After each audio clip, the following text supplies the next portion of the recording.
வணக்கம். நத்தம் வர்த்தகர்கள் சங்க பொதுக்குழு கூட்டம் 5 தீர்மானங்கள் நிறைவேற்றம். திண்டுக்கல் மாவட்டம் நத்தம் வர்த்தகர்கள் சங்க பொதுக்குழு கூட்டம் நத்தம் கோவில்பட்டியில் உள்ள தனியார் திருமண மகாலில் நடந்தது. இதற்கு தலைவர் ஷேக் அலி தலைமை தாங்கினார். சட்ட ஆலோசகர் ஷேக்கிந்தர் பாட்சா முன்னிலை வகித்தார். செயலாளர் ஜெரால்ட் ராஜா அனைவரையும் வரவேற்றார். பொருளாளர் அமானுல்லா வரவு செலவு அறிக்கை வாசித்தார்.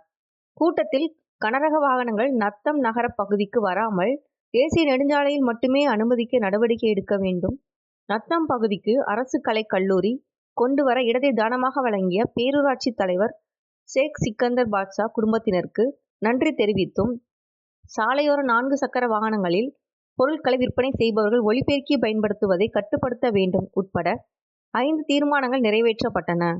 மேலும் குழுக்கள் நடத்தப்பட்டு அதில் வெற்றி பெற்றவர்களுக்கு mixie, fan, hot box, water heater, iron box, cooker உள்ளிட்ட பொருட்கள் பரிசுகளாக வழங்கப்பட்டது. இதில் சங்கத்தை சேர்ந்த செயற்குழு மற்றும் பொதுக்குழு உறுப்பினர்கள் பலர் கலந்து கொண்டனர்.